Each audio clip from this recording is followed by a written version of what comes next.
This is Eric from IONCINEMA.com at the 2025 Sundance Film Festival, sitting down with filmmaker Gerardo Coello Escalante and Amandine Thomas with for the short film Susana.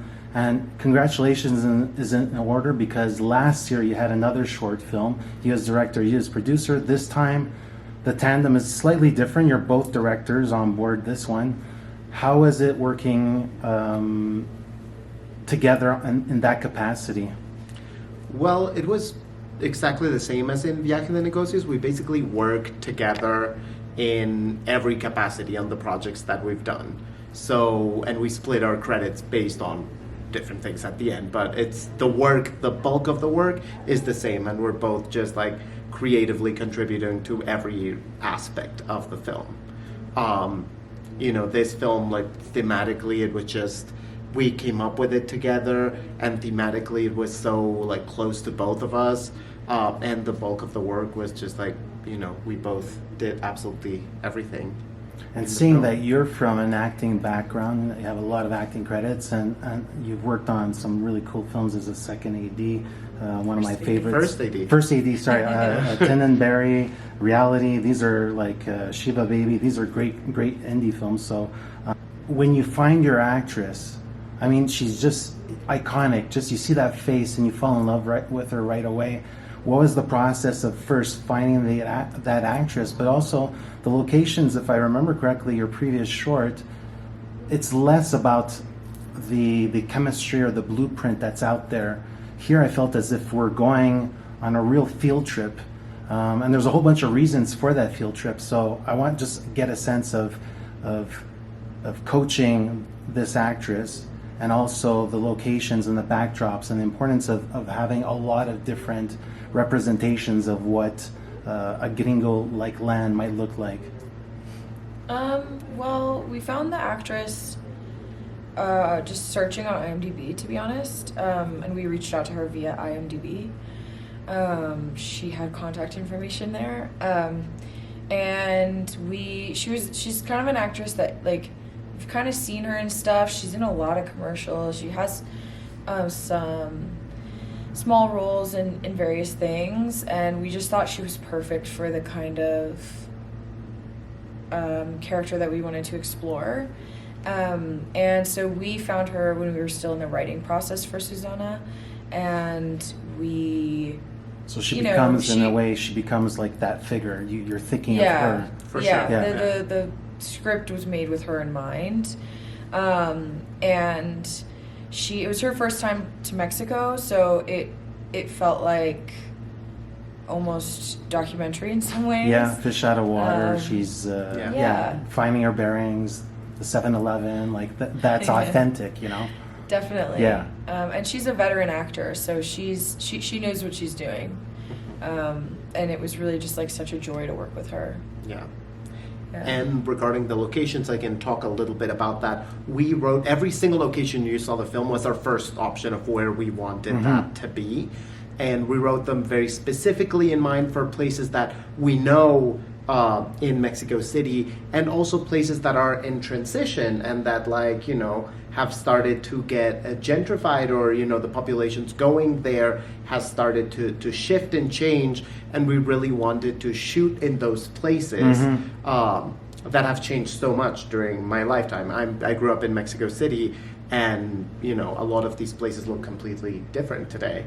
But yeah, it's very much, it's like she's exploring Mexico City. We see the city through her eyes. So going to all these landmark places was very important, And what I like also is, like, you do tap on ugly tourism on its head, but I found that there's a really interesting parallel commentary or dialogue is these relationships of being used and also using people. And I thought that was really, really fascinating how you check off those boxes in very, very different mannerisms. And one of my favorites is the Cricket's boy, who was in your previous short, which I absolutely love as well. And I was happy to see this kid, but also he's very aware of the game as well. He's very aware of the economics of the situation. So I guess for you in the writing process, that's what you're trying to tap into.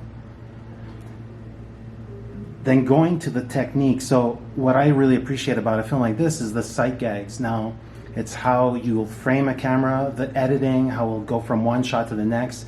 She's at the 7-Eleven. You think that the next shot afterwards, you think that she's in some big museum. In fact, she's in a restaurant. Like, there's a whole bunch of like little sight gags like that.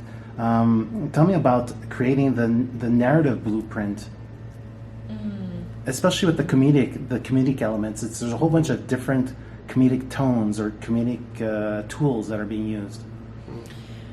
Yeah, I mean, we shot everything that was in our script originally, but we know that there's the movie you write the movie, you shoot the movie, you edit, and then in the edit it was a challenge the challenge was keeping as much of the comedy, the comedic elements, while making the story efficient as possible. And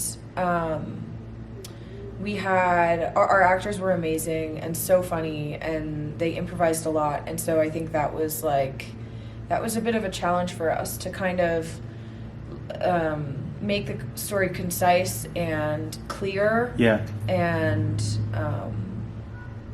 plotted, while also just trying to keep in as much of the like aliveness, the performances, as we could. I want to say I like the rug pull at the very beginning. It's sort of like informative about other narrative decisions that you make throughout the film. Is like we think that we're in some tribal setting, and then it's like click like that. We're on some square, and the gringos are being taken care of. So there's a lot of this stuff, and then that's why it's so easy to fall in love with this short.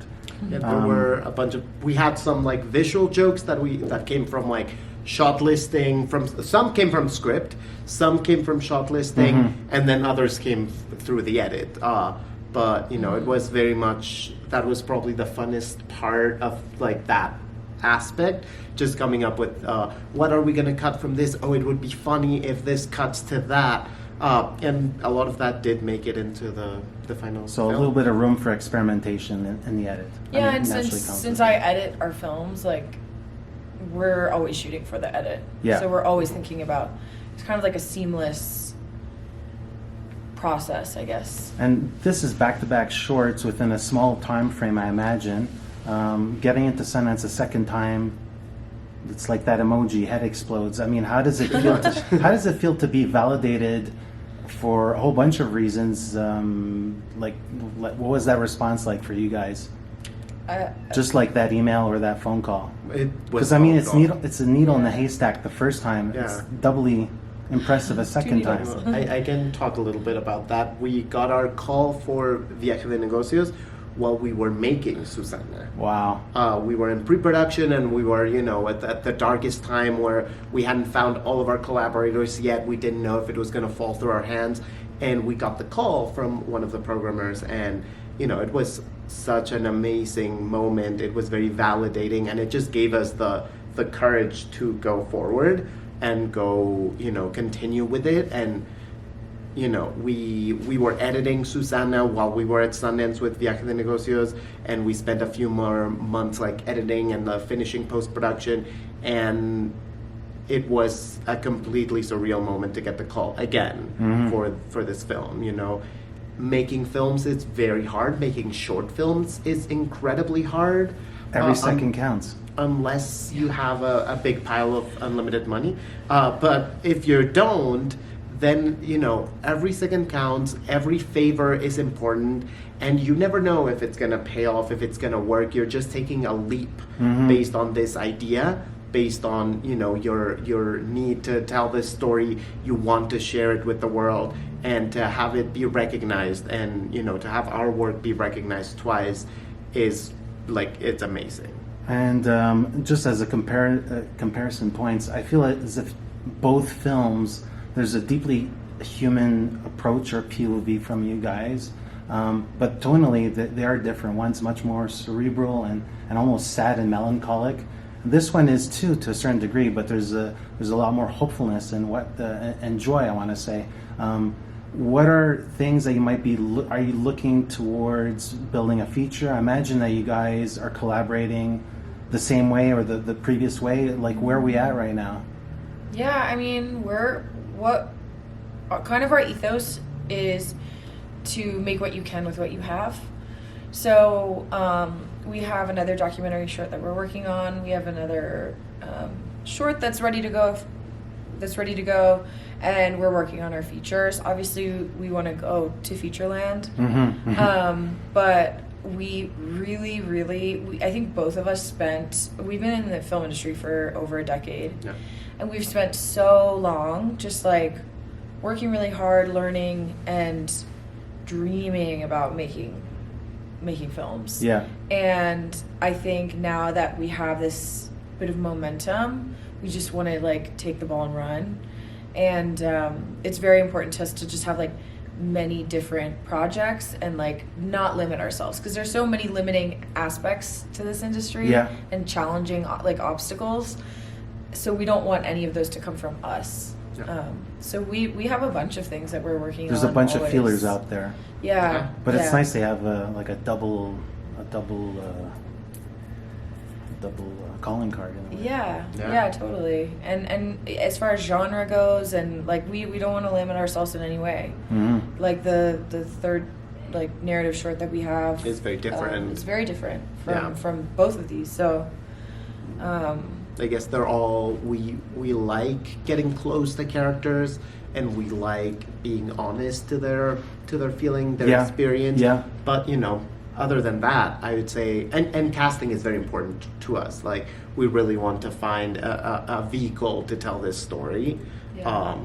Yeah. Memorable faces. I want to say that for your two shorts. Thank you. So thank you very much for your time. Congratulations on this. I saw all the shorts this year. This is a cemented top 5 short for me. So congratulations for pushing the right buttons and bringing a little bit of aliveness to and little moments of epiphany to this viewer. So thank you very much. Appreciate it. Thank you so That's much. very Gracias. sweet. Thank you. Hey, this is Eric from IONCINEMA.com. If you want to support us, subscribe below. For more reviews, interviews, film festival coverage from Sundance, Cannes, Toronto, you want to check out these guys on this side.